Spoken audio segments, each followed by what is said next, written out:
Everybody. Thank you so much for joining us this evening on this beautiful Sunday, the 11th of October. Gosh, such a privilege to be part of this gathering and this series of conversations that we have been having. My name is Svenja and my spirit name is Twirling Mystical Dreamer. Medicine for All Times was birthed during the global pandemic as a means to bring in essence and knowledge and healing words to others.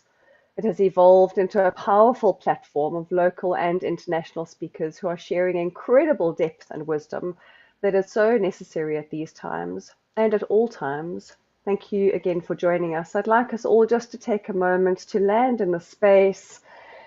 We really have got the most beautiful lineup of speakers and people tonight. So let's just find ourselves on whatever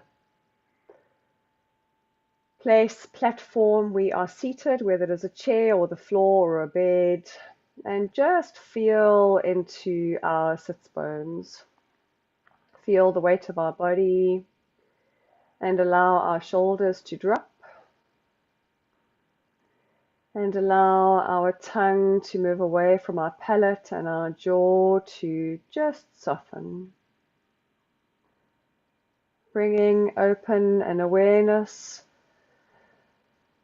to the beautiful sharing that is going to be taking place this evening, the wisdom, the depth, the knowledge, the heartfelt love that comes from both speakers, from our recording of Doda and from our amazing music maker. And I'd like to just, with your eyes closed, I'd like to just take a moment to call in our energy allies to be with us this evening, to bring in their presence and their love. So calling in the energies of air, the first and last thing that we do in life, our breath, the transporter of our words and how we portray ourselves to the world, the place of inspiration and illumination. We thank you for being with us this evening. And the energies of fire, the element of warmth and heat, the spark that brings community together, the creator of movement and growth. Thank you for being with us tonight. To the energies of water, the elements that we are mostly made up of, the tears that wash our souls clean, the element that washes our earth, bringing balance and cleansing. Thank you for being with us tonight. To the energies of the stone people holding memories from generations past and generations to come, the place of power and wisdom, examples to us of how to stand strong against all adversity. We thank you for being with us tonight. The energies of the star beings, the above, the connection to universal consciousness, the reminder that we are not alone as we navigate this lifetime. Thank you for being with us in the space tonight. The energies of Pachamama, our Mother Earth, our place of birth and rebirth, the reminder to dig our roots deep and to trust in the process. We thank you for bringing all of your essence and energies tonight. And the energies of the center, this time and space and present moment, the here now moment, the connection to who we are, touching into the magic. Thank you for being with us tonight. And taking a deep breath and unfolding yourself and prepare yourself for a beautiful, beautiful evening of sharing and wisdom. Thank you. We have an incredible lineup that I am super, super excited about. And our first speaker is somebody who I have walked a couple of months worth of a journey with, and I feel such a deep affinity and affection for you, Nidhi. And I feel so grateful that you've come into my life. So I'm thrilled that you are going to be speaking on this series. Thank you. Just a little bit of an introduction. So Nidhi Amanda Chato is a multifaceted and experienced psychosocial therapist, drumming and rhythm therapist, and group facilitator. Having run the Drum Cafe on the Garden Route for several years, she discovered firsthand the remarkable healing power of individual and collective rhythm. In 2017, after years of researching conscious aging and being focused on becoming an inspired elder, she developed a body of work which she calls the Transitions to Eldership, and that is what she is going to be sharing with us this evening. Thank you, Nidhi, for being here. I feel really honored. Thank you, Svenja. Okay, so hello, everybody. I'm just going to share my screen with you. Just give me a moment. And there we go. Love technology. Right, there we go. So, hi, I'm Nidhi Amanda, and I am privileged and honored now to be able to call myself a wise elder. And I'm going to share with you a body of work that I've created, which I've called Transitions to Eldership, embraces the art of aging and dying gracefully.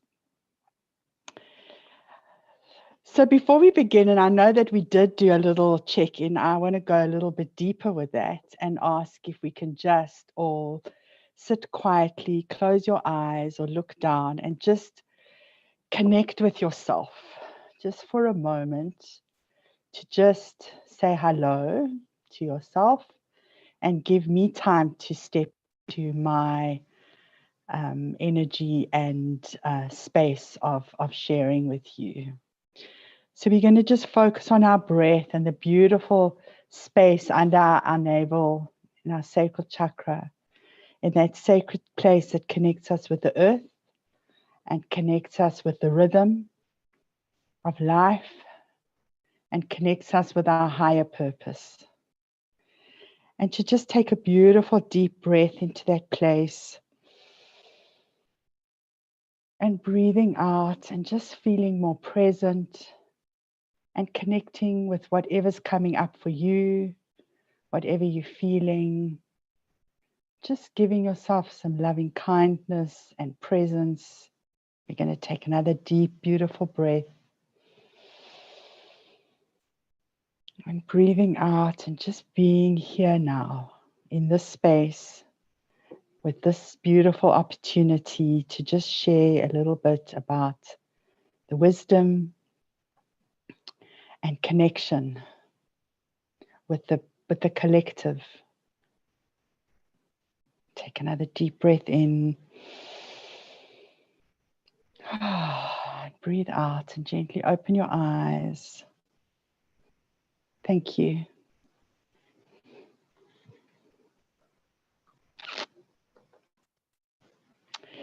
So today, before I begin, I read something and I loved it, and it just really resonated with this message that I'm going to share with you tonight. So I wanted to read this to you. Something sacred is coming this way. This is how my ancestors would have said it. In the midst of all this turmoil and confusion, when we cannot clearly see the path before us, when we feel trapped in a situation we cannot control, then I believe the wise elders of my holy heritage would climb to the high place of the heart, draw the circle of reason and faith around them, and stand to sing their prayers into the open sky of the history to come. They would not shrink into a corner afraid, but rise up to catch the first light of what was coming into being all around them. We are living in a time of emergence. We are the witness to a great renewal. The world is full of fear of birth and change, but that transformation will one day be our blessing. Don't be afraid, but be believing. Come to the place where the ancestors are already standing. See, something sacred is coming this way.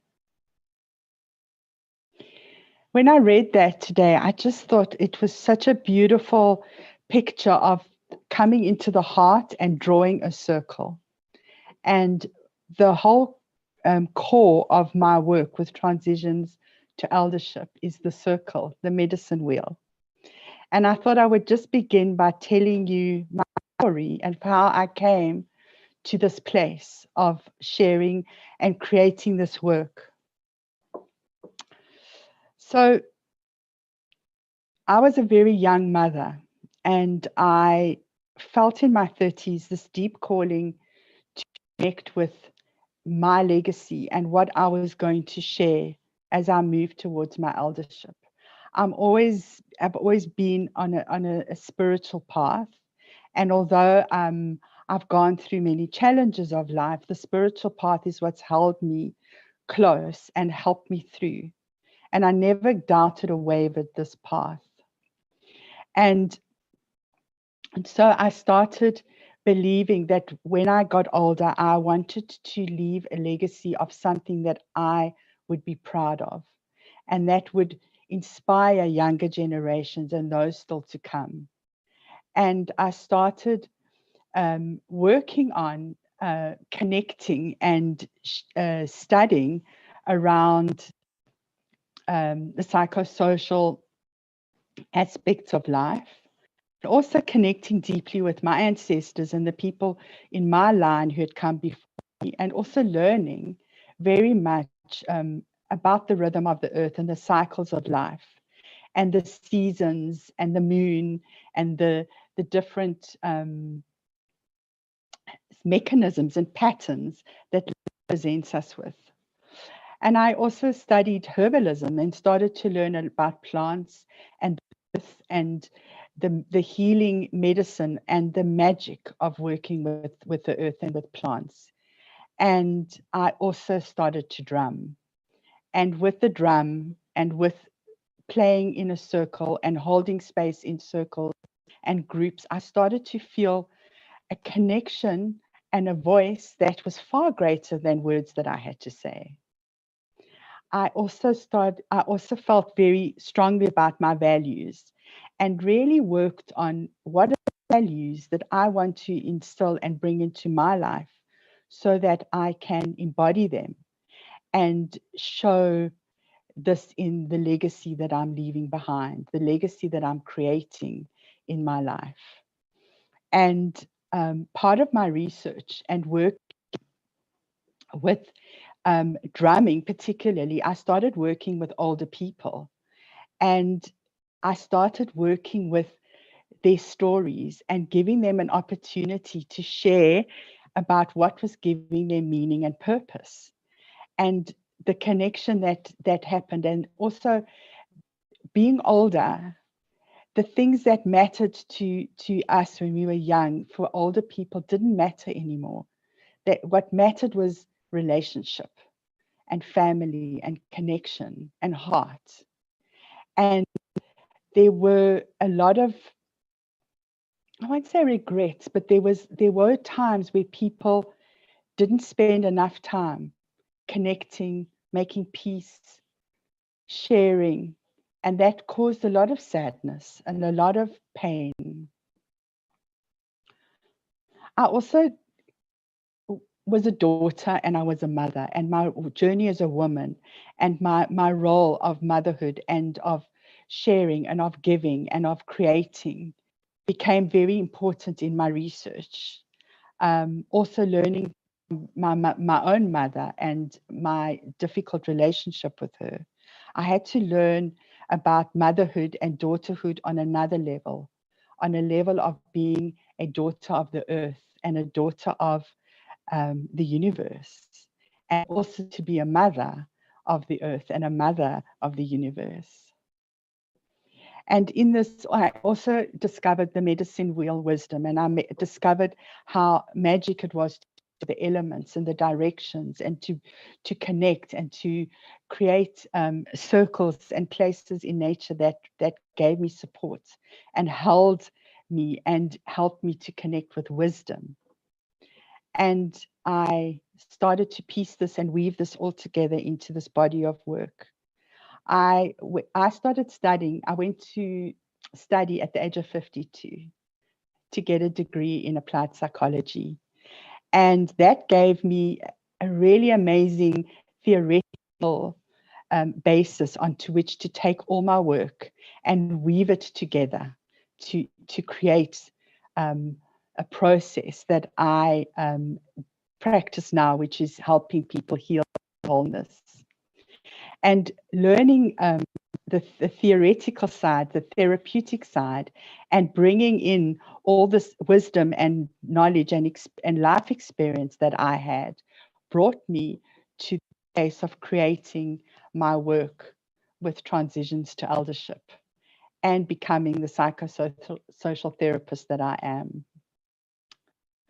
So what I did was I took the medicine wheel and the directions and the elements and the beautiful energy of the earth and the ancestors and my tribal wisdom and connection with spirit and connection with the sky and everything that is available and the possibilities.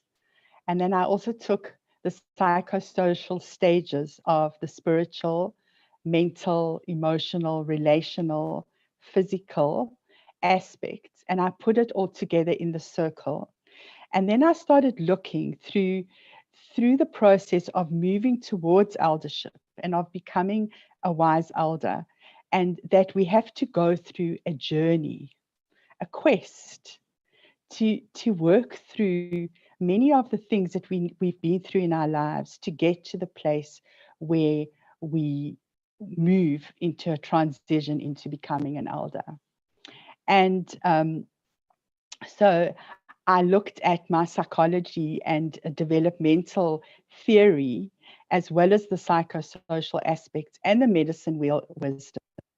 And I created a quest of work to go through the different directions, to start in the middle and to end in the middle, and to learn about the different phases that we've been through in our lives. And I've chosen 3 particular life rites of passage as the places of learning.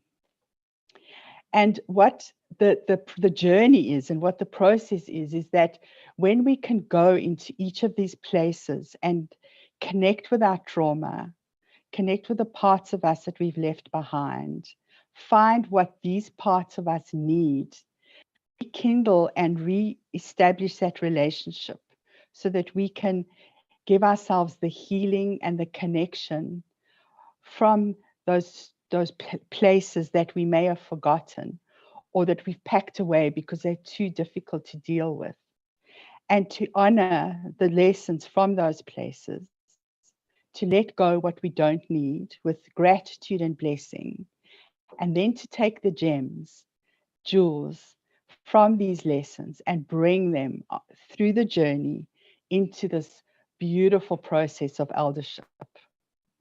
And if you look at my logo, I have used leaves in the colors of autumn, moving from the spring, summer to autumn of life, and that the leaves create a crown. Because when we become elders, when we step into our eldership, we put on a crown. And in our crown, we place the jewels of the beautiful life lessons that we've learned in our lives.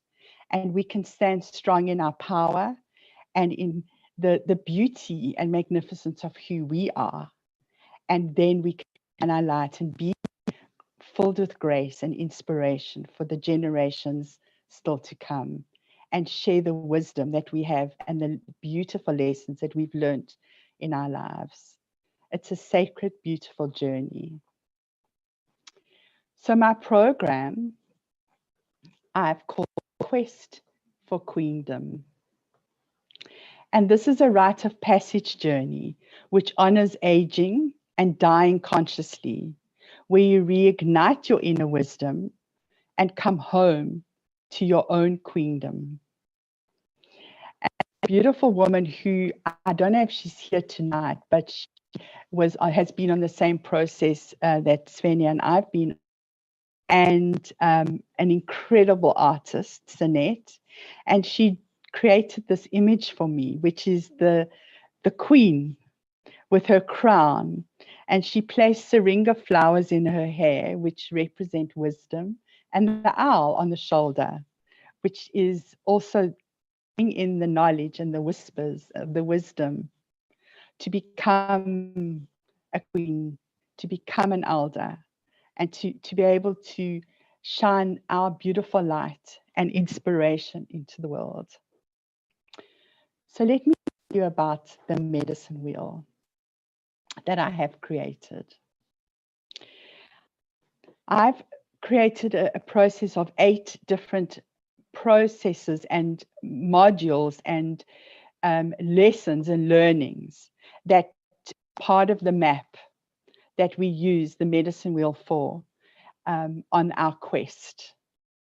So we start in the middle on our quest, and we work with the circle of self-healing and self-nurturing, because before we can go on a journey, we have to make sure that we know how to take care of ourselves. And we learn how to take care of ourselves on a mental, emotional, relational, physical, and spiritual aspect. So that's where we begin, honoring our self-care and our own power. We then, staying in the center of our circle, create our own medicine wheel in preparation for our journey. And here we place in the different directions, the lessons and the learnings and the growth that we want to create and learn about on our journey to becoming a graceful and inspired elder. So once we've created our medicine wheel, we have a map, for our quest, and we move into the east. And in the east, we meet the inner child and the inner critic, the aspects of ourselves that we may have lost a long time ago. The inner child is where the deepest wound lies. The inner child is where we struggled with abandonment and rejection. And we find that child and we hold her and we find out what she or he needs on our journey. And we give that to them. And we recalibrate the innocence and the beauty and the curiosity of adventure and that beautiful mind and that freedom of thought. It's the beginning of our circle, and it's the sunrise.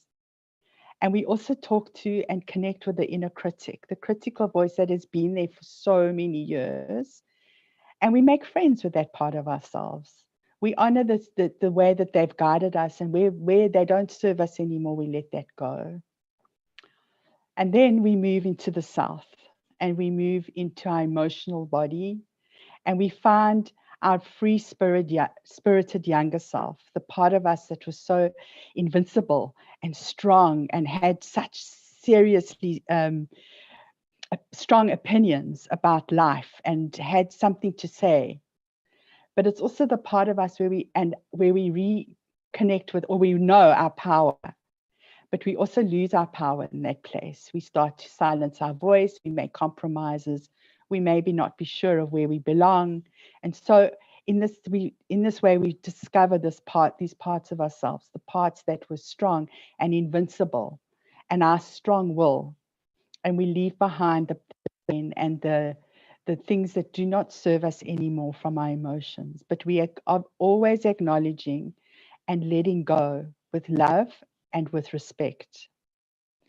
And then we move into the West and we meet our relational adult self, and we work with our creative essence. And this is the part of us that once we start moving towards our croneship, towards our eldership, we let go of our role of creator, of mother, and we start to become more receptive. It's a place where the rite of passage is about letting go of the giver and opening up to the receiver, to receive.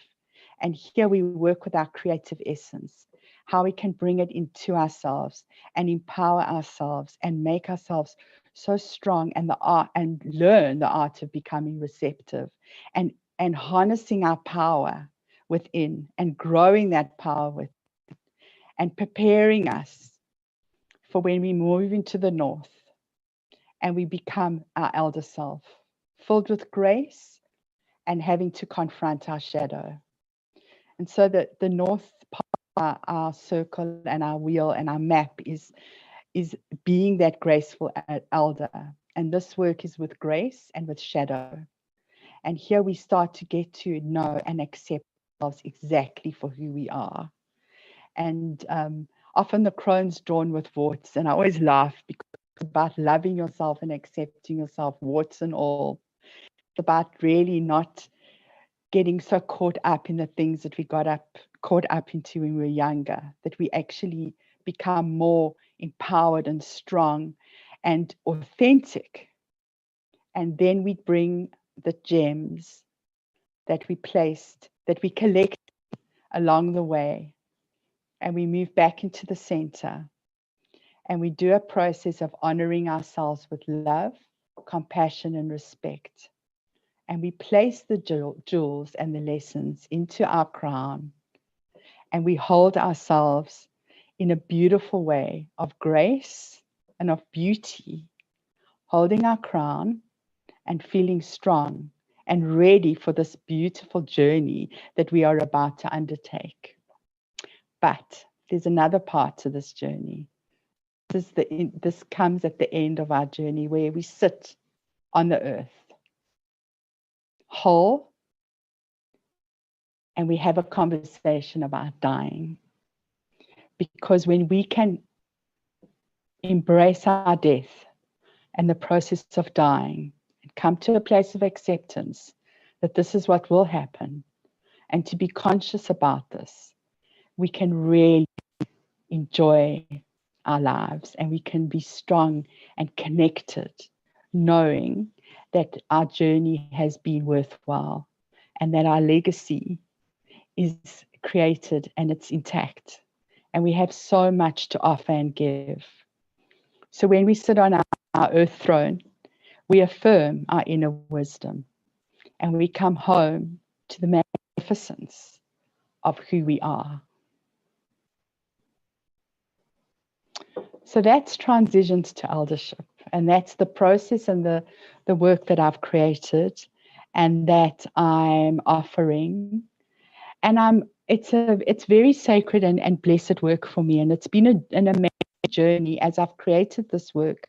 It's been through its own ups and downs and ins and outs. But I've come home now to a deep place within myself that I know this is my calling and this is what I need to do. And in 10 days' time, I turned 60.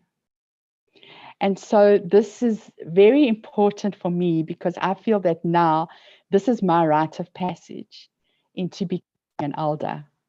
And now all the planning and the dreaming and the envisioning of everything that I've been through since my early 30s has now come to fruition.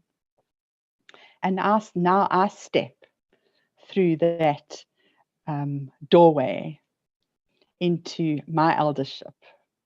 And I'm hoping and praying and believing that every step that I take from this moment, it will just be an inspired step, that it will have humility, that it will have integrity, that it will align with the values, and that it will be on the path of spirit and of grace and of deep, deep gratitude. So to end off my little talk, what I love is that we just close our eyes again, but this time to just feel the deep connection of everybody who's listening live on YouTube, on Facebook, or watching the replay, and just being part of each of our lives and connected and touched in each moment, every day, because we are one. We are one. So just take a beautiful deep breath together and breathe out. And one more breath in and breathe out. Thank you so much. And it's been really beautiful to talk to you and to share my story. And I would love to, if you'd like to know any more or to talk to me, please contact me. My contact details will be under the YouTube video and on Facebook. And yeah, just thank you, Sven and the team, for the opportunity to talk and share with you today. And yeah, just deep, deep gratitude. Thank you.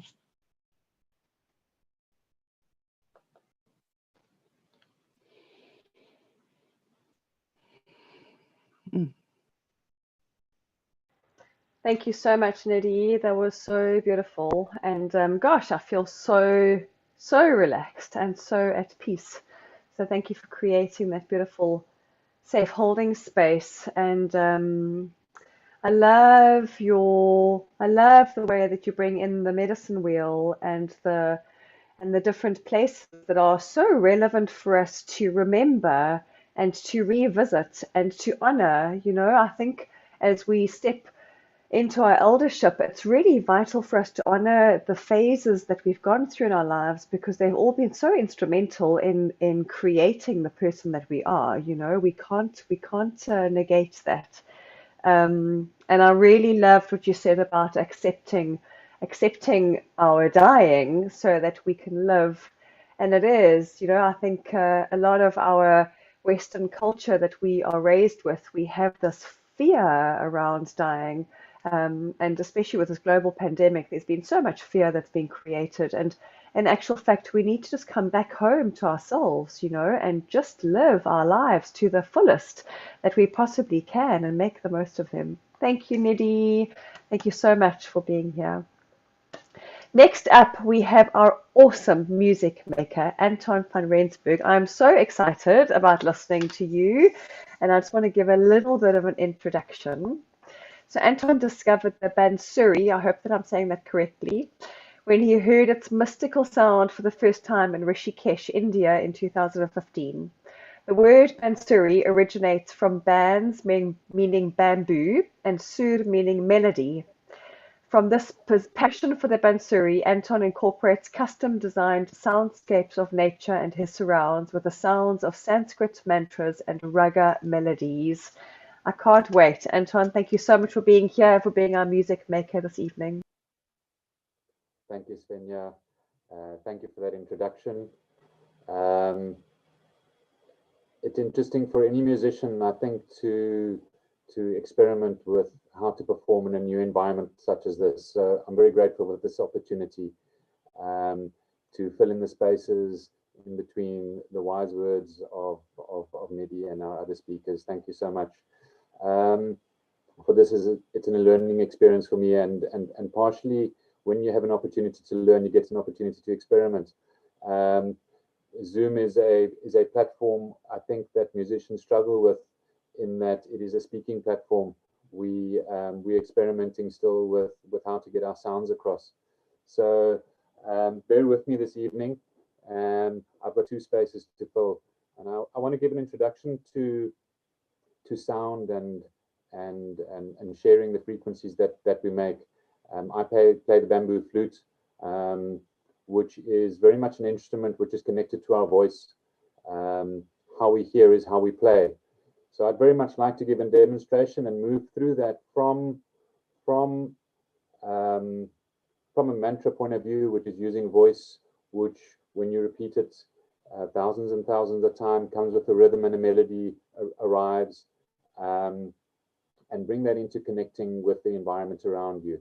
So I'm going to start off this evening in this little segment of playing two mantras. First, the Gayatri Mantra, which is very well known. It's a universal prayer.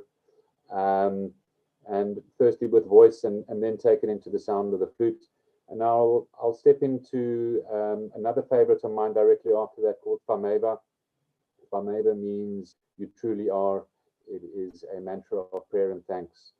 And I'll bring in another layer, and we'll see how that works out. And then in the second segment later on, we'll bring some other sounds in and just play. So please enjoy and bear with me if the sound breaks up a little bit. Thank you.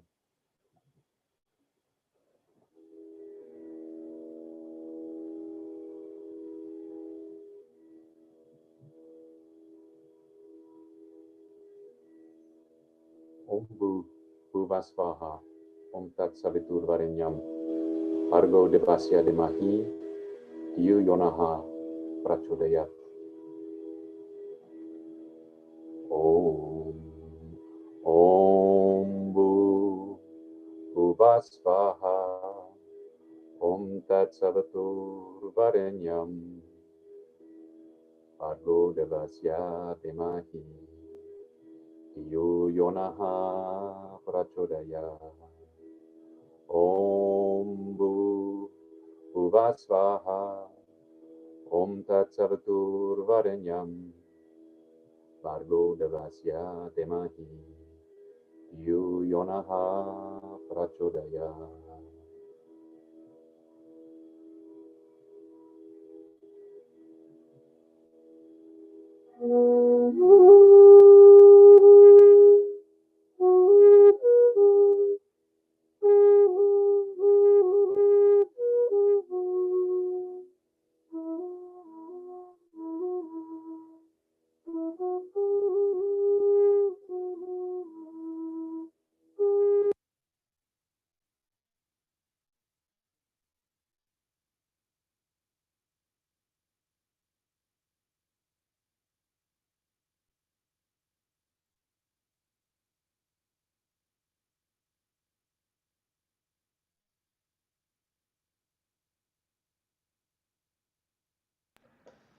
Anton, sorry, we seem to have lost your audio.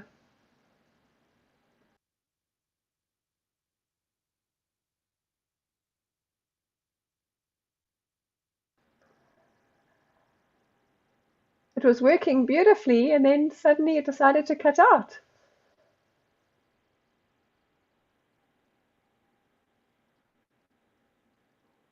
No, can't hear anything.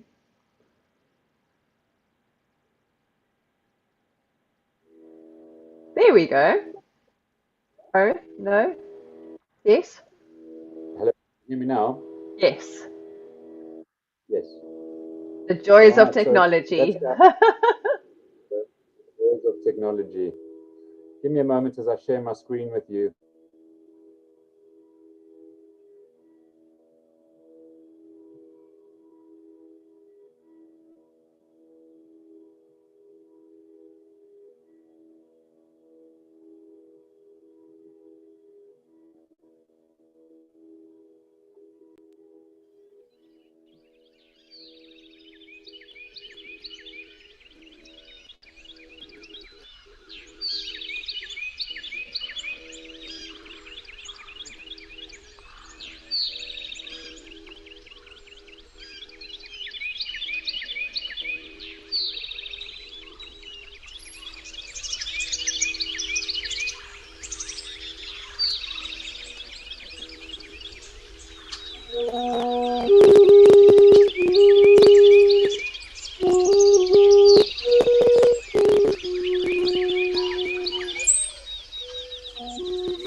Thank you, Anton. We seem to have lost your sound again. We lost your flute a little way into it, and now we can't hear you speaking. There's obviously a technical glitch with the sound. What a huge pity, because I was absolutely loving listening to you playing.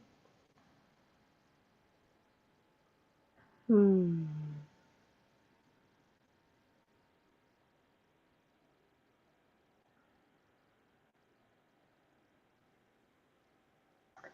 Maybe we'll do a test just now. Oh, can't hear you. I'm sorry, your sound's gone completely.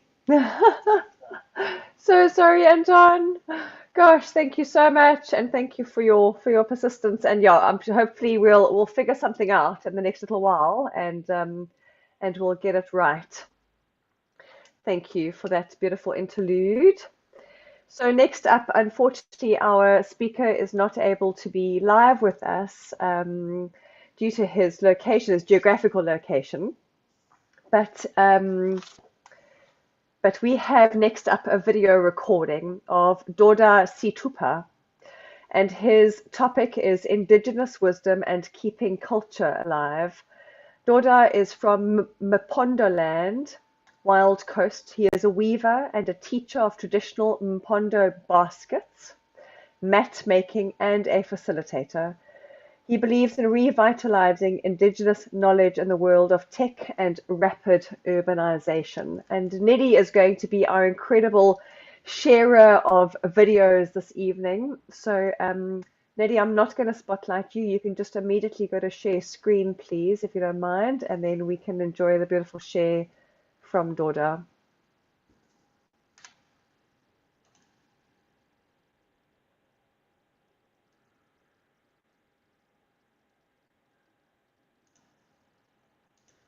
Molweni, ndiyanibulisa ngegama likakumkani Rastafari. Greetings. It's an honor to be here live and direct, and to be the part of this living spirit and the moving spirit. I'm grateful. As you know, we are coming from the Heritage Month, September. It is important to keep and practice our cultures. If you don't know where you're coming from, you will get lost somehow. People without the knowledge of their culture, they will always find it hard to examine their problems in the future. When I was growing up as a young boy, I herded cows in the green fields of Jozi, with beautiful mountains, indigenous forests, rivers, and waterfalls. In the wilderness with other young boys, we taught each other so much. I learned a lot of things when I was a young boy in the wilderness. I learned how to swim and how to fish, and to find medicinal plants and wild food. I learned a lot of things as a young boy in the wilderness. We did a lot of stuff, and to make stuff out of clay. There are a lot of things that I learned in the wilderness when I was a young boy. We did so much things, and even cooking. I learned about cooking. I remember in the summer, when the fresh cone is ready, we used to carry the fresh cone for lunch to the wilderness. When we don't want to drill the cone, we used to, and when we want to make another recipe of cone, we call it ipanga in our language. We used to dig a hole and put the cone in this hole, and put back the soil and make fire on top. And make fire on top, and after 30 minutes, 30 minutes of time, the cone will be ready. We'll dig again and take out the cone, and we'll enjoy our lunch. It was such a beautiful adventure, to be on the wilderness, or to spend most the early ages of my life there in the wilderness. I learned a lot before I went to forward classroom. To see young boys and girls of today more in the streets and going less to the wild worries me a lot, because there's too much negativity in the streets. Too much negativity in the streets. During the early stages of this lockdown, and schools were closed, and our children were not learning. Children were staying home, spending too much time on gadgets. Uh, I noticed that they were not learning on their homes. Some children were not learning on their homes. In our villages, before, uh, most of houses of households, they had one or two craft women or men. But now, there is no such thing anymore. So now children are not learning anything on their homes. So it is important to bring back our cultures, to bring back those crafts our grandmothers used to weave and make in our households. We need, so when this system of education stops, we won't have we won't have to worry about our children, like if they are not learning anything. We'll teach them from home. If we bring back these important uh, crafts that our great grandmothers and fathers did make from the past. We can still teach our children in our homes, to make these uh, to make these crafts. I grew up, my parents giving me or treating me with herbs when I feeling sick. But this other day I woke up and feeling sick. My neck was hurting, and my and becoming big, and becoming big. Then my mother told me that I had unokilogwana, a disease that causes a lack of appetite. When I remember, like, it's a disease mainly to affect children between ages of 5 to 11 years old. So I had this unokilogwana. So my mother at this time didn't give me herbs to treat this kind of disease. So in the next morning, my mother in the morning, she just woke me up and took and we went to the then we went to the forest. Then she when we there we in the forest, we went to this tree called the umsenge. Umsenge, it's a Casonia in English, or umsenge. It's an old, it's a very old tree. It's a very old tree species, one of the old tree species. And it's a spiritual tree. Then my mother told me to climb up on this tree and sit on a branch. Then my mother instructed me words to shout when I'm on sitting on this branch. Then I did as my mother instructed me. Uh, then I climb up and I sat on this branch and started to shout, no kilokwana ndieke, no kilokwana ndieke, no kilokwana ndieke, no kilokwana, leave me alone, shouting and chasing this disease away, repeating the same words, no kilokwana ndieke, no kilokwana ndieke, no kilokwana, leave me alone, shouting and repeating the same words, chasing this disease away. Then after I did that, then my mother instructed me again to calm down. And when I'm on the ground, I must just go straight at home without looking back. Then I did as my mother said, as my mother instructed me. I just came down. Then I went straight back at home without looking back. She told me if I look back, the disease won't go away. Then I went back at home.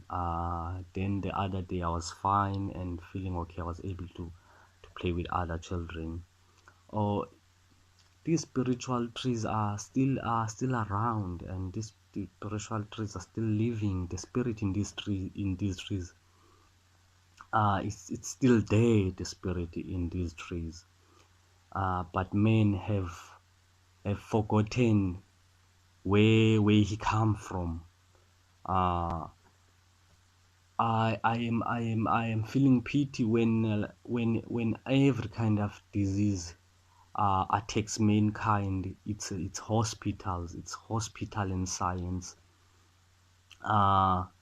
They tend to forget the important role of the nature of these spiritual trees. They forget all this all of these marvelous and incredible things that these trees, these spiritual trees, done in our lives. It is important to keep these spiritual trees. These spiritual trees are part of our cultures.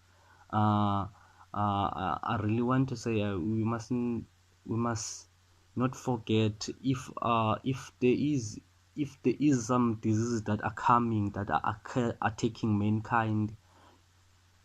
We must also look to these spiritual trees as well, and to our medicines and plants, to fight and chase away viruses and diseases. We must also look to the spiritual trees. They are still working even today, and they will work until the end of time. Yeah. It's something like that. We must look to these trees.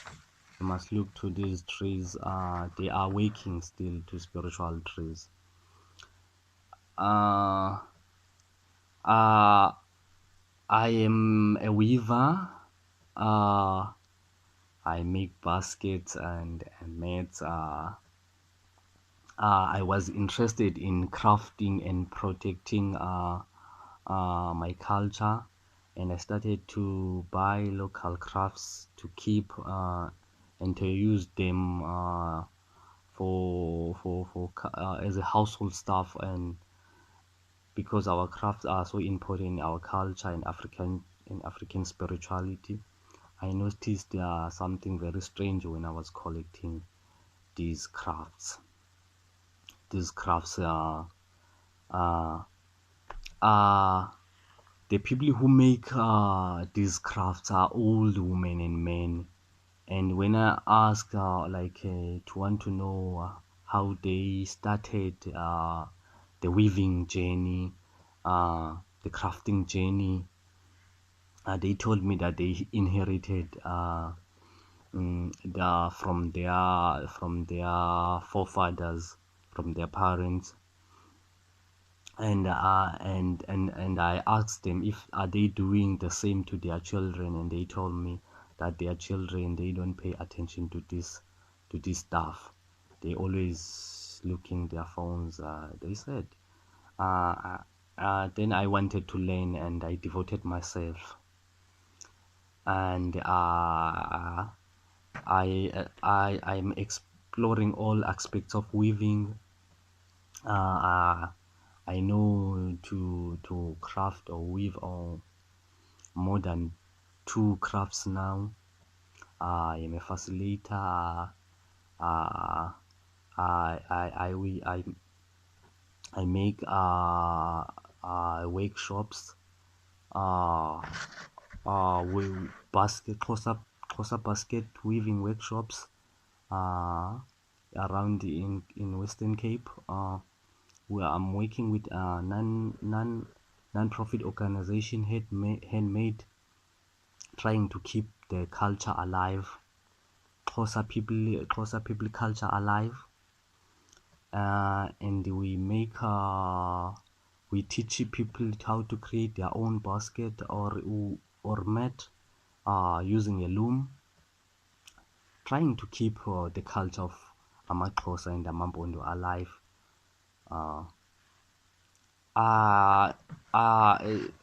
Early this year, before the lockdown, I was in Cape Town, and I visited waterfront, and I wanted to go to the shops there that sell crafts and other cultural or traditional stuff, and I visited some of the shops there.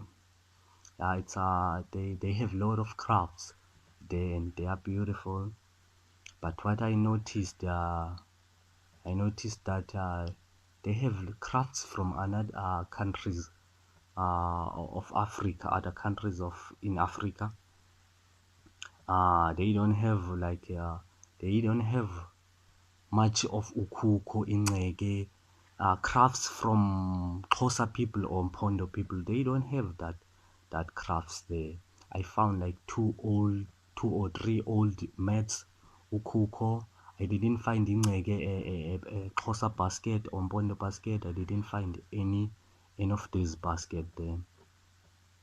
And there is no music instrument of Xhosa people or Mpondo people. I found there were a lot of imbira, a musical instrument from Zimbabwe. I didn't find uhadi. I didn't find the craft, the music instrument that amaXhosa people play.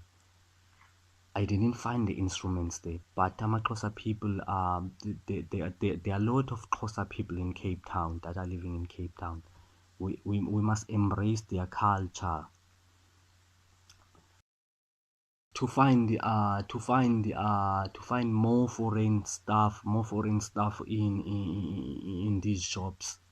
Like it worries me a lot, because when tourists are coming from South Africa, they don't get the real taste of South Africa. They don't get that taste. We must try to keep the culture alive. To keep the culture alive.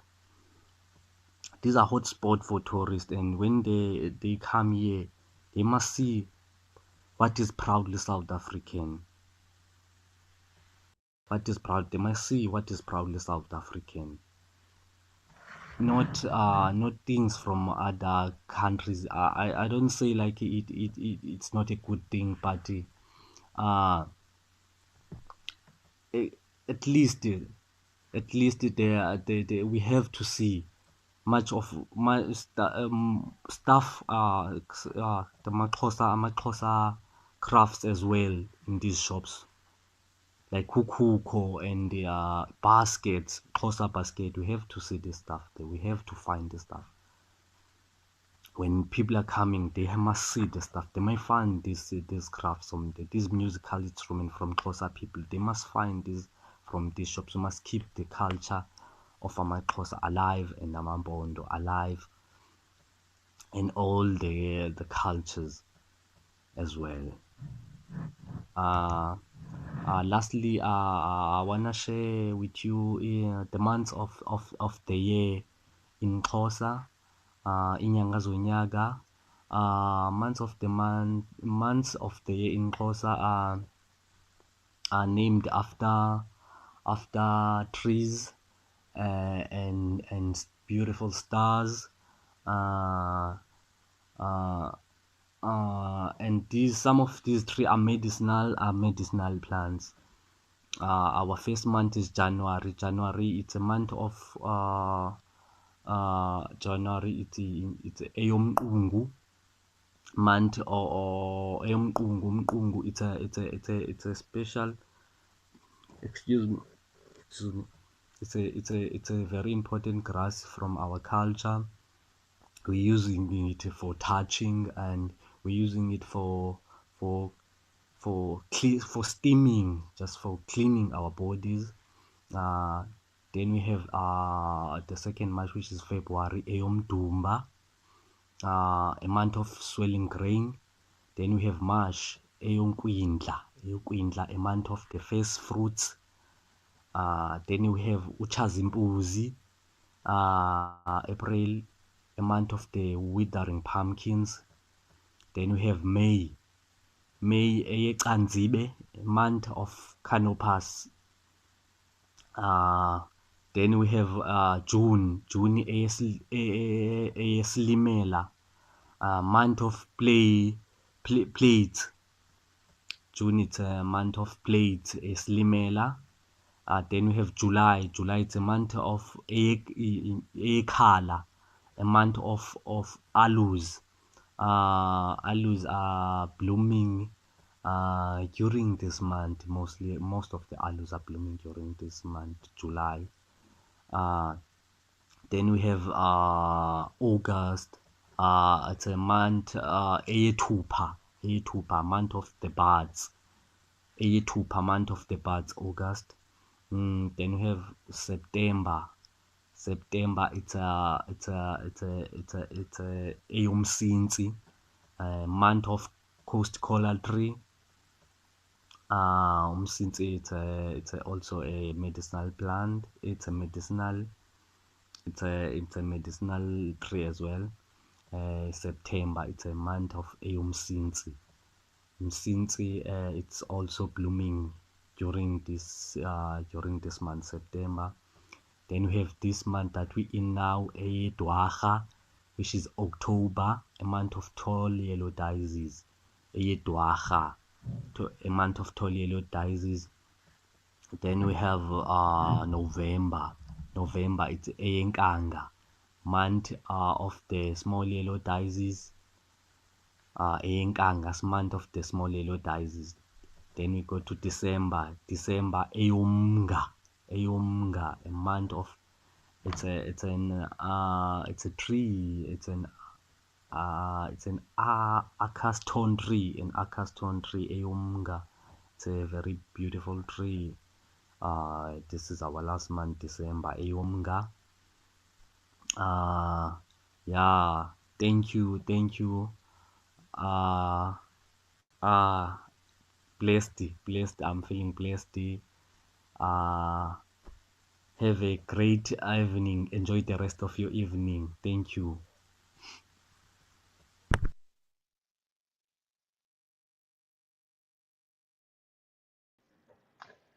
Thank you so much, Doda, for your wisdom and that reminder to bring our children back to, cultural teachings, to have them play by the trees, to have them play in the fields, to learn from the land rather than technology, which majority of the kids around the world find themselves engrossed in, unfortunately. Yeah, so thank you, Doda, for sharing that, and thank you, Nidhi, for being our technology sharer. Next up, we have Anton again. Anton, I'm really hoping, fingers crossed, that we are going to make it work this time. So yeah, let's listen to your beautiful musical magic. Thank you, Svenja. Let's give it a crack again and see how it goes. I prepared this this track, which I released a couple of months ago, but I've adjusted it for this evening. Please enjoy the next 9 or 10 minutes.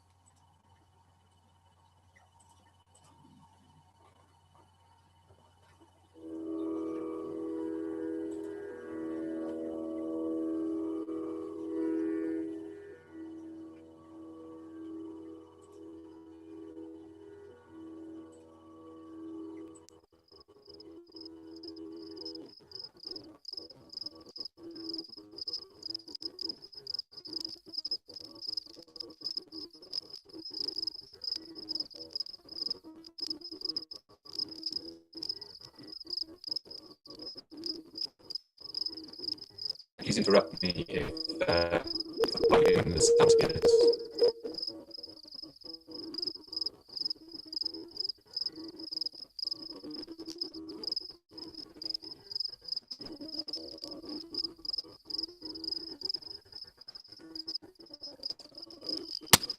Sorry, Anton, something's become quite distorted.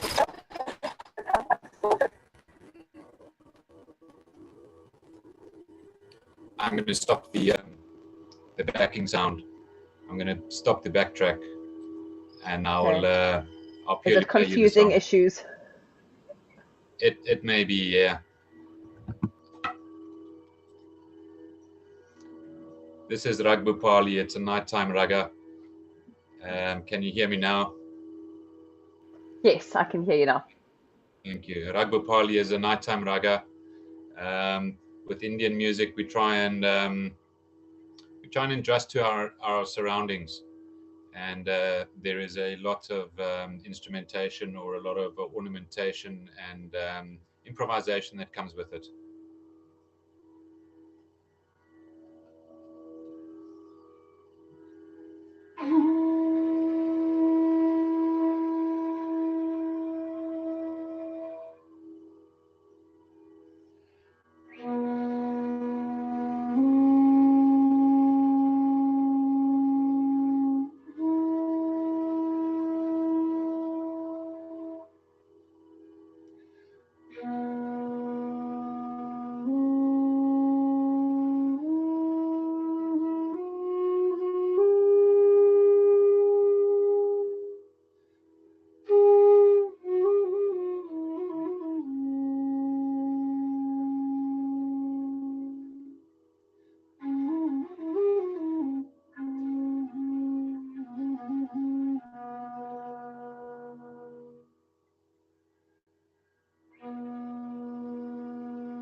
Thank you.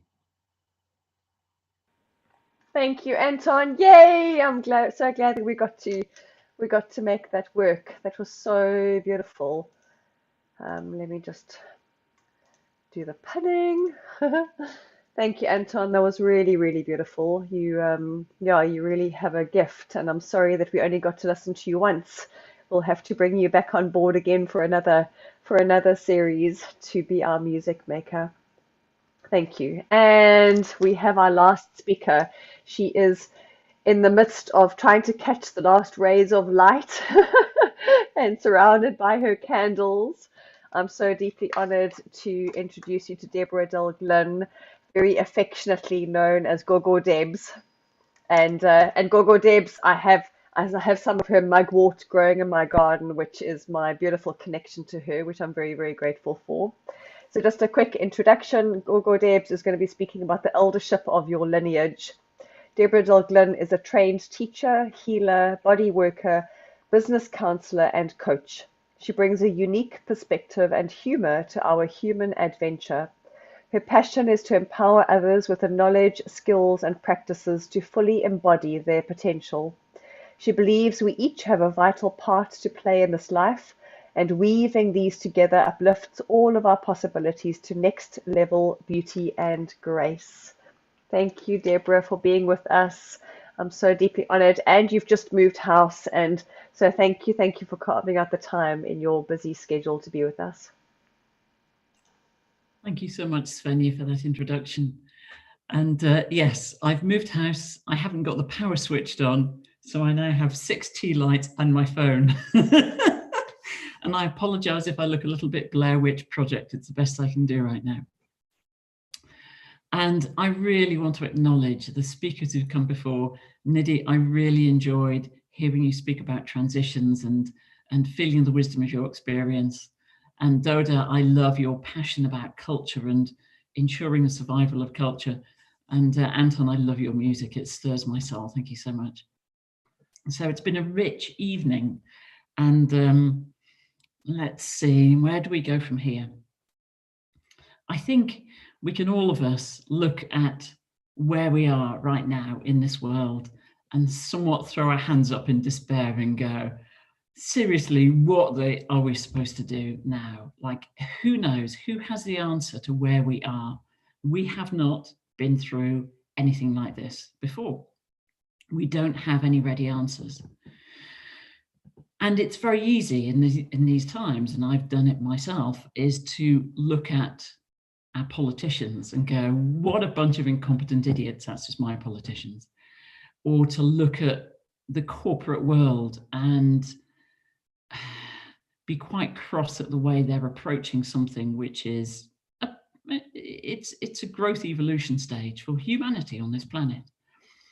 Or I could even, and I feel this quite strongly because a lot of my DNA comes from Britain, I could look back at the times of the British Empire and go, if only the British Empire hadn't been out and colonized the world and changed our relationship with resources and with Indigenous peoples around the world, things would be different. Any or all of those might be true. The problem is that none of that takes us anywhere. It brings us to a full stop.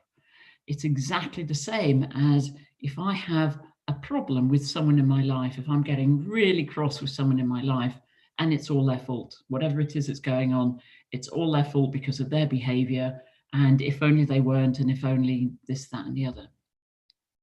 Doesn't get me anywhere. It doesn't bring healing.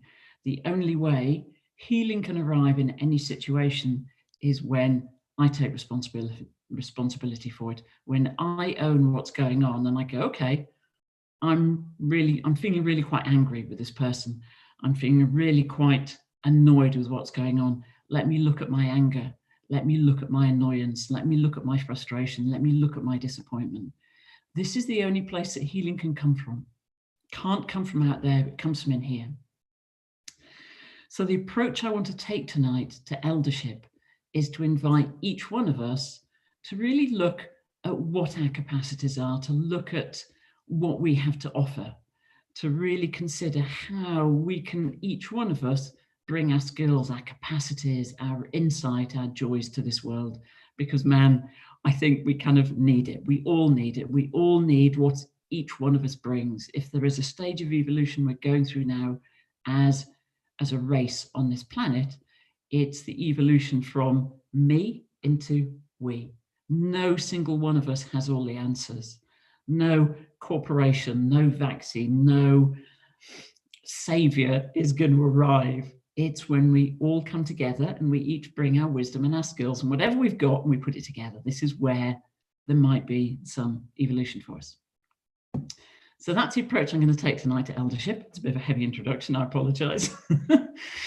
And the way I'm going to do it is by inviting you to walk with me along this path that I walk, which is the Inca tradition. So yes, I'm going to speak about it, but I'm also going to involve you, if you wish, in the energetic exercises that I do in order to engage with all my resources, in order to engage with my wisdom at whatever level I can. So I'm going to speak it through as we go. If you don't wish to follow along, it's absolutely fine. Then just listen, decide, and make your own mind up. But that's the invitation for you tonight. So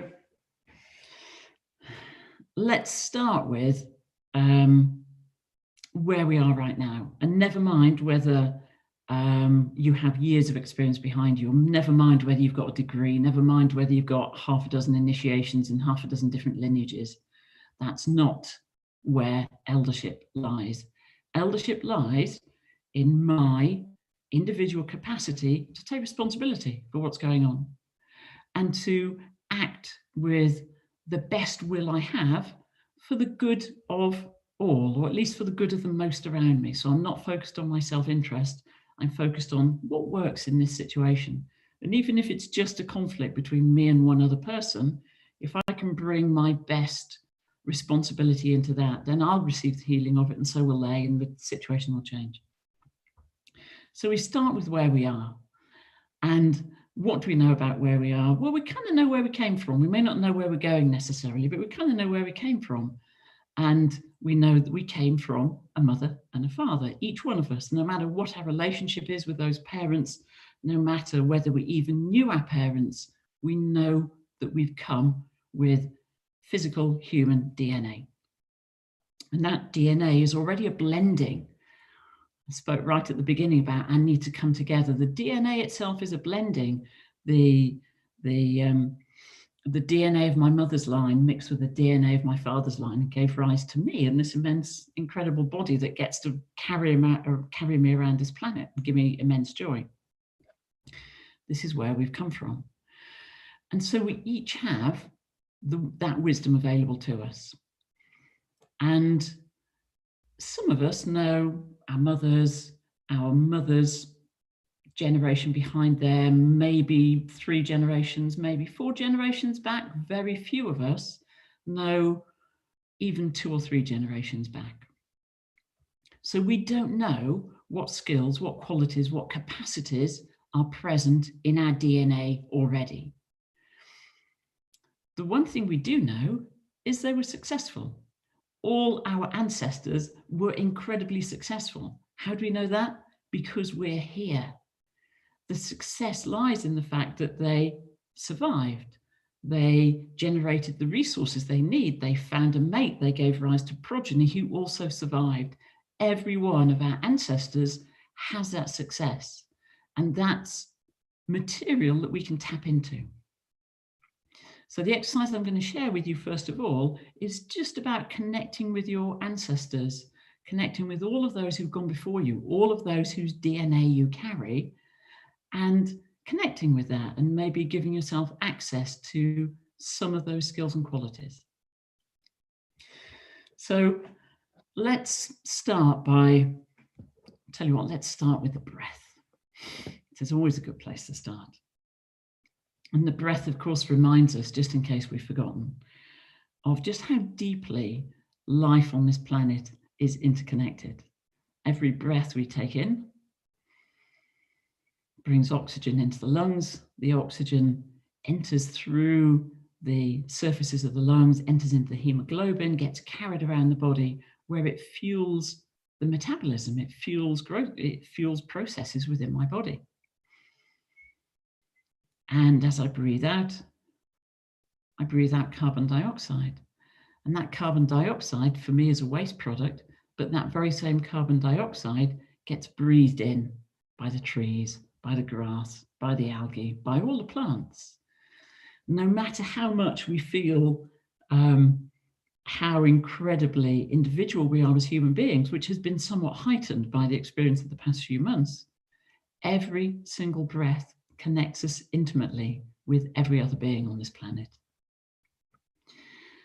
And that's really one of the fundamental understandings of the Inca tradition. In the Quechua, it's called Aini, or sacred reciprocity. So in each one of these connections we're going to make tonight, we're going to call in the energy of Aini, or sacred reciprocity. So let's start. So just arrive into your being and give yourself permission to land, like land really fully, and bring your awareness into yourself. And I know you're still connected through the screen and you've got the computer and we're connected around the globe, but nonetheless, you can bring your awareness into your present moment. Because frankly, it is only in this present moment that we have any capacity at all. So let's work with the capacity we've got. And as we arrive into our being and we land, take a moment to call to mind or picture or imagine all of your mother's line. So your mother and your mother's parents and your grandparents and your great-grandparents, your great-great-grandparents. Just picture and feel them all. And you might picture or feel them on your left-hand side. The left-hand side is often associated with the female, the feminine. So picture, imagine, or feel all the ancestors of your mother's line standing around you, or perhaps reaching out behind you. And allow yourself to receive the blessings, the energy, the wisdom that comes from being connected with all of those literally hundreds of thousands of years of ancestors. And don't look back and think, that at some stage they were savages living on the land. They were successful. They've generated, between us all, we've generated this incredible society we share today. There is immense wisdom in all of these ancestors. So allow yourself to receive that.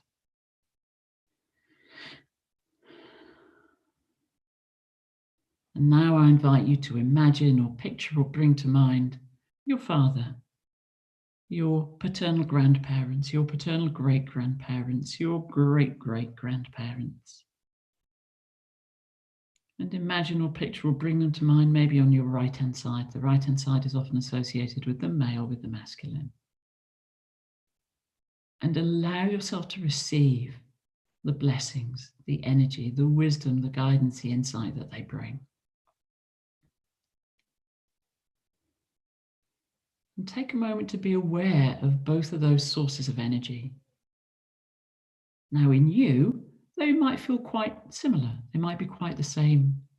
But many people have, even just within one generation, ancestors who were very different in some ways.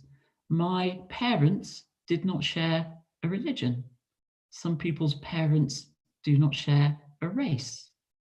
So what you might be aware of is something very harmonious coming together, or it might be something very different coming together.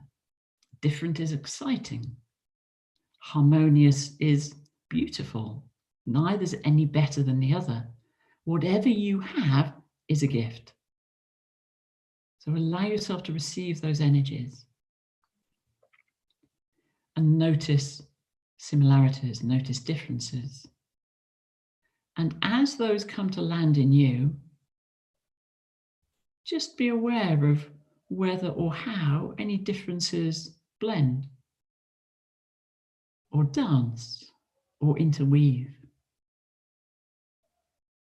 And those differences might also be in philosophy or worldview. My father was a deeply rational, logical human being and a really successful businessman. And I grew up adopting those attitudes and that worldview because I could see that was successful. It's like, right, I want that.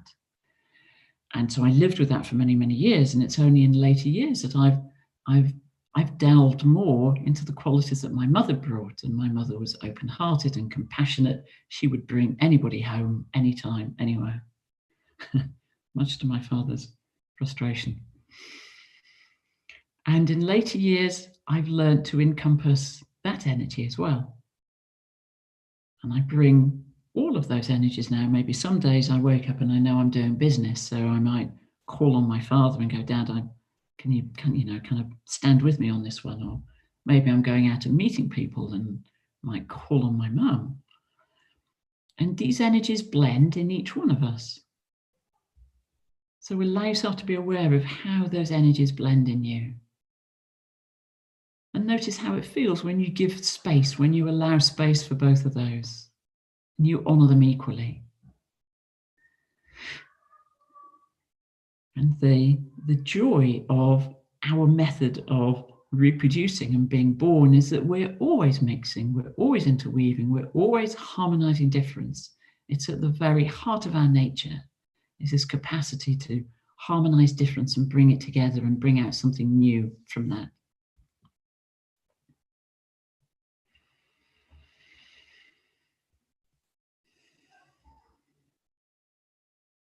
So as you receive and notice and honor the presence of these thousands of years of wisdom, of eldership in you, take a moment now to offer something back. Remember, Aini is reciprocity. Look at how much we've already received. So take a moment to offer something back. Gratitude, love, joy. Maybe even just a, hey mum, hey dad, this is where I've got to. Maybe you're lucky enough that your parents, that your elders are still alive and present in the physical body. Mine aren't. So any relationship I have with them now is in the energetic. And the more that we keep them in touch, the more that we give them space in our lives, the more we can receive and the more they can feel their energy going forward, the more gifts we can receive from that lineage. So take a moment to say thank you.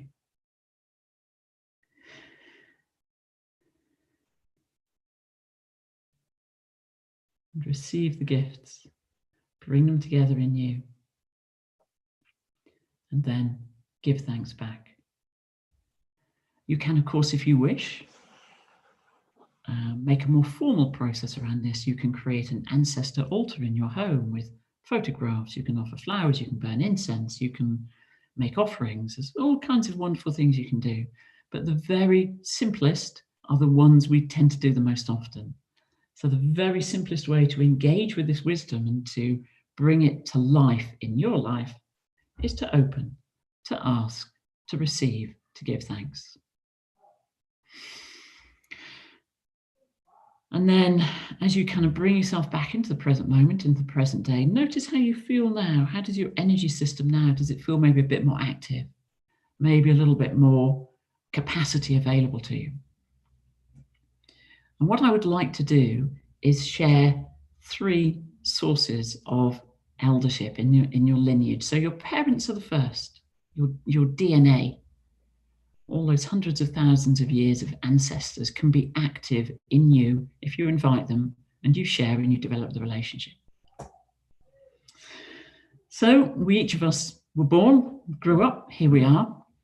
If you had been born and grew up in the Quero Nation in the high Andes of Peru, you would know your human mum and dad, but more than that, you would know your nature mum and dad. Every child of the Quero Nation grows up knowing that they have a nature mother. And the nature mother is the nearest river, lake, spring, body of water to where they were born. And they know they have a nature father. The nature father is the nearest mountain, hill, sacred spot, promontory to where they were born, so that they are connected not only with their human family, they are deeply connected with their nature family. That's how intimately they know they are part of the human family and the nature family. And just because no one's told you before now doesn't mean to say you haven't got one. And this is one of the pieces of the Kera wisdom that I absolutely love to share. When people take this on board and they go away and they find out about their nature parents and they develop that relationship, just like we have done with our ancestors, things change.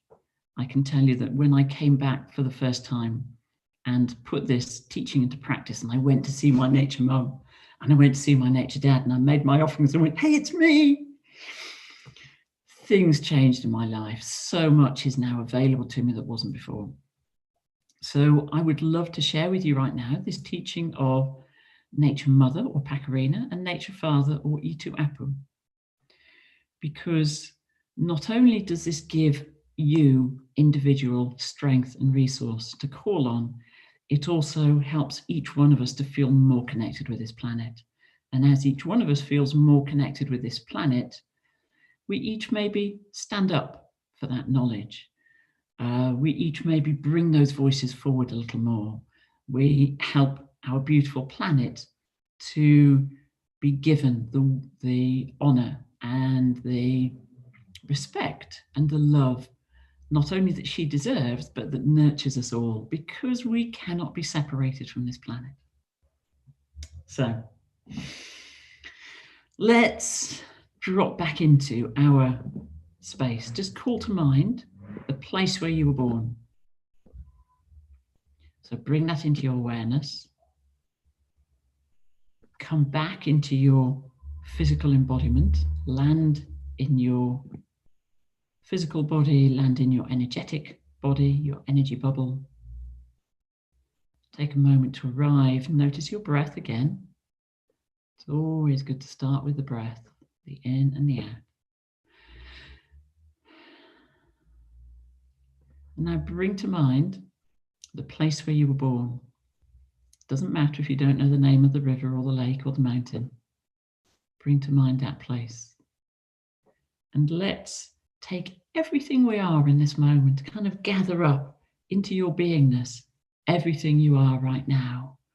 All your beautiful years of presence on this planet, all the joy and the excitement that you bring, and also all of the challenges, all of the difficulties, all of the struggles that you have, everything that makes up you in this moment. And let's encourage ourselves by just holding out a hand. I can't do it because I'm next to the wall, but hold out your left hand and offer everything you are right now to the being of nature who helped to give you birth, the nearest river, lake, ocean, spring to where you were born, whose waters flowed through the body of your mother and through your body as you were born. And just offer everything you have in this moment. Let's make this beautiful out-breath and offer everything we are right now to our nature mother or Pakarina. And that moment of offering is already the moment of receiving. So allow yourself to be aware of what comes back. What do you perceive as the presence of your nature mother? My nature mother is the River Severn, also known as Avon Haveren, because she arises in Wales. And she's such a gorgeous being. She gives me so much inspiration and joy. So receive that into your being and notice how it lands.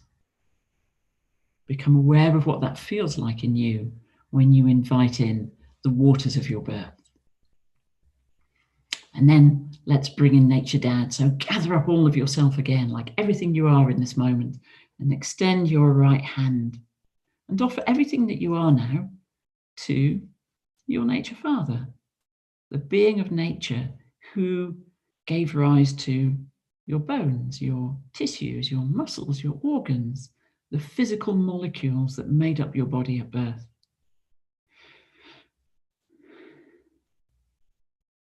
And offer that to this being who gave you birth, who gave you that presence.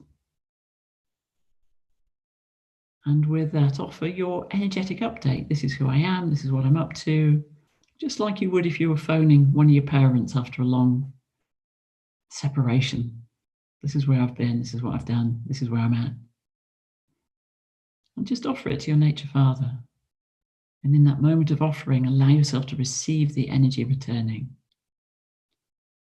And allow that to land in your being. And then let's bring our awareness to both of those energies. How do they feel in you? What qualities do you receive from your nature mother? These might be really different if your nature mother is a still lake or a bubbling spring or a vast ocean or a flowing river. But fundamentally, the quality of water is flow, is fluidity, is adaptability. And the water is also connected with the deep unconscious. So there's a sense of mystery, of anything being possible, present in the energies of the nature mother. What does your nature father feel like in you? What effect does that have in your energy system when you open and embrace the energy of the hill, the mountain, the promontory? The quality I always receive from mine is security, stability, space. My Itu Apu, my personal Apu, is a hill called the Wrekin on the plains of North Shropshire. And he's super duper popular. Like, everyone goes for a walk, or they go and take the dogs, or they go for a bike ride, or they go for a run. So he's a great networker, and I get some of my networking capacities, I'm fairly sure, from my Itu Apu. So whatever qualities you perceive and receive, allow yourself to bring those together and see what they feel like in you when you weave them together.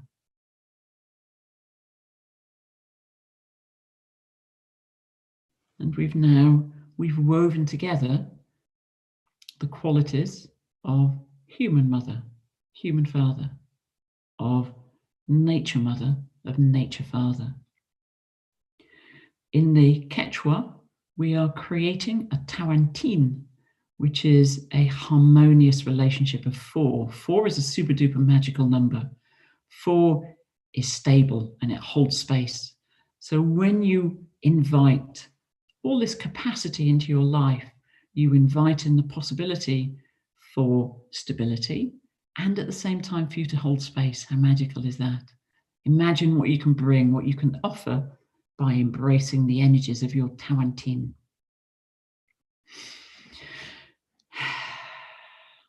So here is 2 sources of eldership that are available to you right now.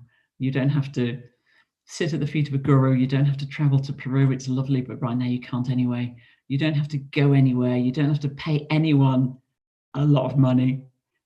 They're available to you right now. And the key to that relationship is Aini, is reciprocity, by inviting in, by offering back, by integrating energies within you. All of that is possible and available to you right now. What a gift that is. But I promised you 3. So what might the third one be? What other quality might be really helpful in this time that we're going through, in these little tiny, insignificant little human lives that we get a little bit carried away with? Suppose we could also not only have the qualities of holding space, of having a sense of safety, security, stability, and the fluidity and the flexibility of our nature mother, and all the wisdom, the accumulated wisdom and learning of all our hundreds of thousands of years of ancestry. Suppose we also had a direct hotline to the wisdom of the cosmos, our very own guidance, our own guiding star. Well, surprise, surprise, we do. And again, the cosmology of the Kero tradition says that each one of us arrives here the way they see it, because they have this very practical worldview. Each one of us has our Tawantine of human parents, nature parents. We also have a guiding star. And this guiding star is the portal through which we arrive on this world.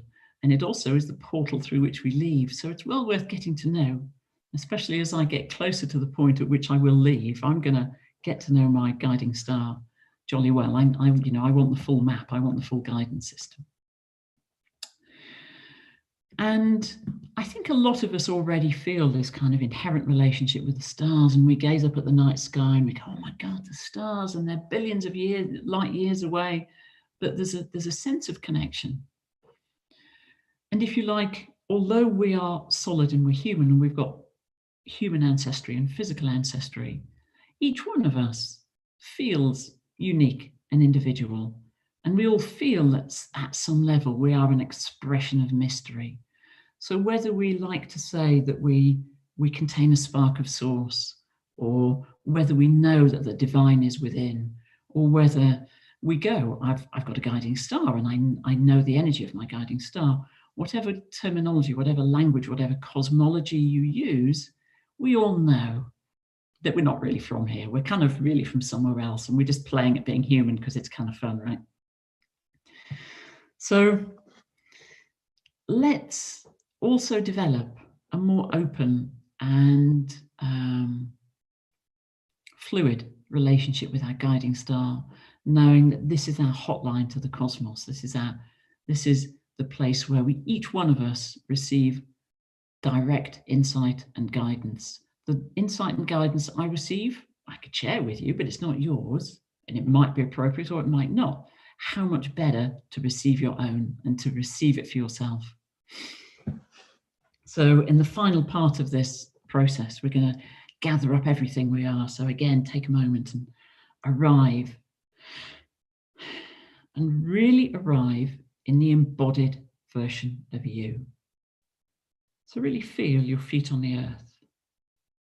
Feel your bottom on your chair. Feel the weight of your head on your shoulders. And notice how all that feels right now.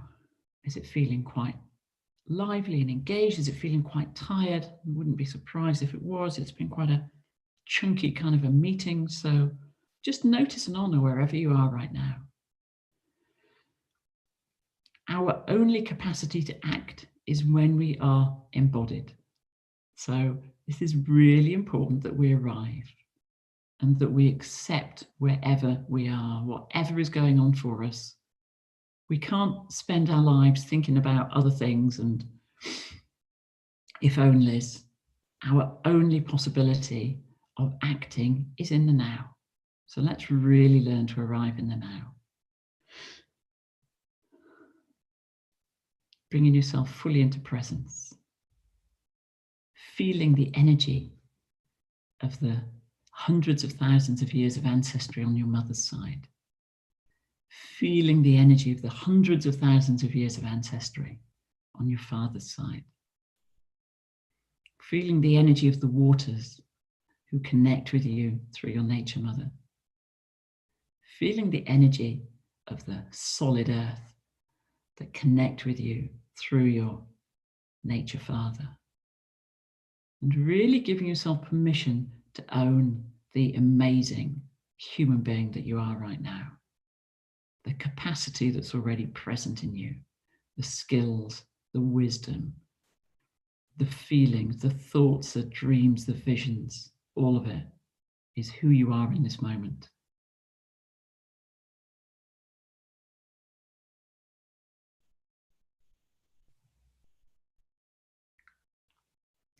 Take all of this and simply offer it to your guiding star, to the spark of mystery, the spark of divine that is you.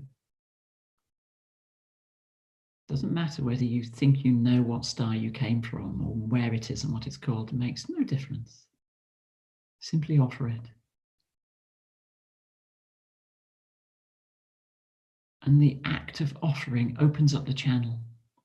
And as soon as the channel is open, we receive. And in you, this might represent itself as receiving the codes or receiving downloads or receiving beautiful visions or just receiving and knowing that there is so much more. Our capacity is so much more than sometimes we give ourselves credit for. Our understanding is truly cosmic when we allow it to be. So allow yourself to receive the energy of your guiding star in this moment. And let the energy of that guiding star weave all of this capacity in you into a harmonious whole. It's a bit like taking the flatland shape of, for instance, the Merkaba. I do think we're a bit like a Merkaba. We've got these 2 3-pointed stars. And it's when we extend that shape upwards that we generate the Metatron's cube. We generate the sacred solid that better describes who we are as human beings. When we allow ourselves to embrace and honor and recognize and receive the truth of all our capacities.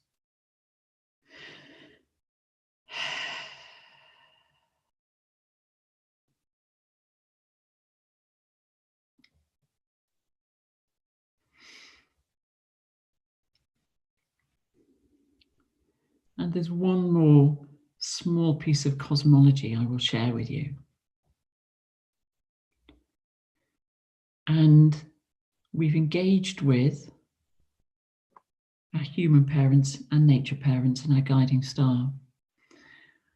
If we shift our focus very slightly, we can also see that guiding star is our representative in the upper world, in the higher world. You know, many of the shamanic or the earth-based traditions have an understanding or see the world as kind of being divided into 3: an upper world, a middle world, and a lower world. So your guiding star is your personal representative, it's your personal channel, or it's your connection with your higher self. The use of the term guiding star is because the Kero are completely nature-based. We might call it higher self. I happen to love guiding star because I love guiding stars, but use whichever term you like. It's our direct connection with the world of the above. Our nature father, our Itu Apu, who has solid feet on solid ground, he's our direct representative in this middle world, in the Quechua, the world of the Kaipacha. This is the middle world. It's the world where we mostly manifest and play and have our lives. And then your nature mother, your Pakarina, is your direct personal representative in the world of the below, which is the world of the underworld. It's the world of the inner. It's the world of the unconscious. It's the areas of ourselves that we've not really quite yet fully met and embraced.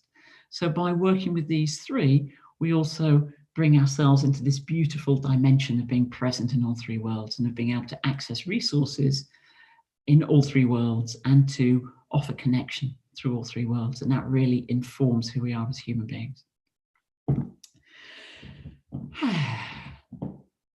That was quite chunky. Just check in with yourselves.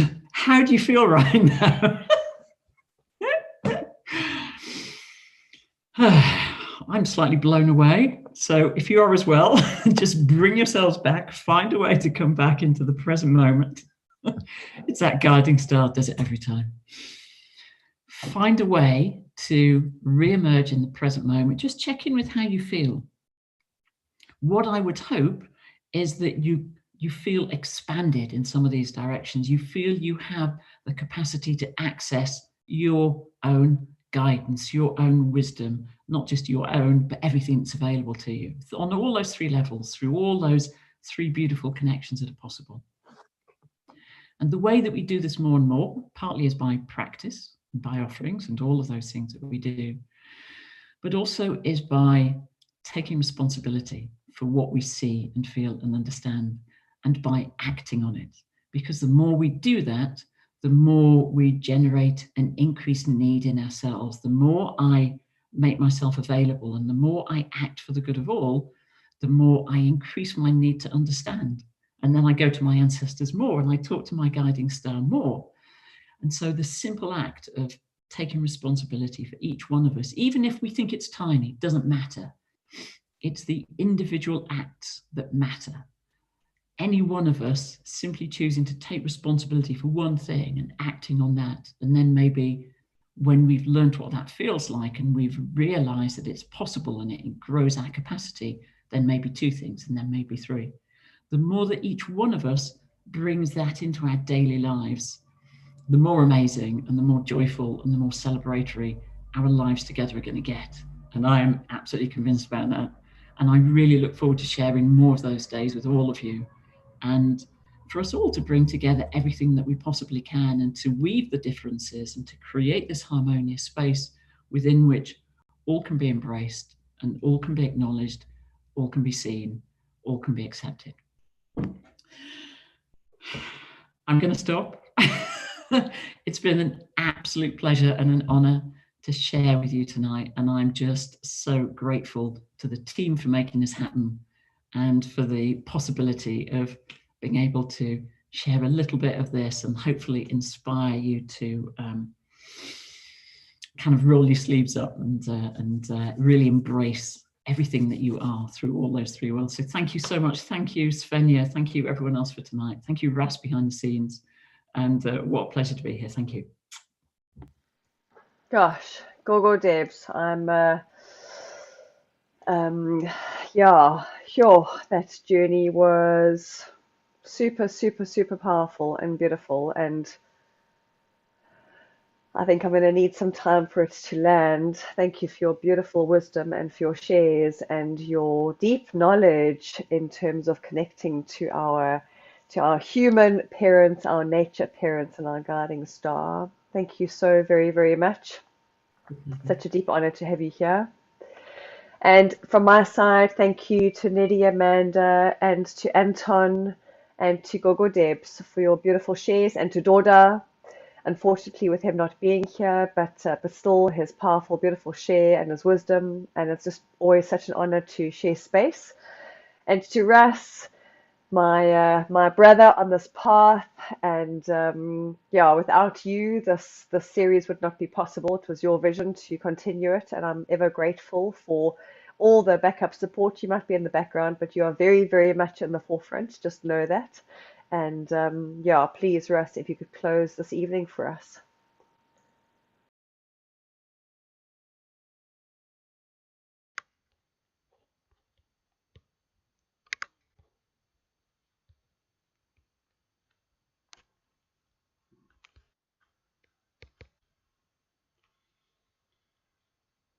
Dishonoring the center, place that connects us to our guiding star, to the higher self. Just thanking it for this time, to all the speakers, and just releasing the center, giving thanks to Pachamama for holding us, for carrying us on our day-to-day journeys. Just want to honor and thank you and release you from the sacred space. And to above, to the galactic ones, to the angelic realm, we honor and we bless you and we release you. To the north, to the place of the eldership, the ancestors, the record keepers, and the standing beings, we just honor you, bless you, and release you from the sacred space. To the west, to the waters, to Grandmother Bear, to the salmon, to all that dwells within the west, we honor and we bless you and release you from the sacred space. To the south, to the home of the four-leggeds, to the element of fire, to all that dwells within the self, we honor and we bless you and release you from the sacred space. And to the east, to the place of illumination, the home of the rising sun, the winged ones, to all that dwells in the east, we honor and we bless you and release you from the sacred space. Aho Matakuya.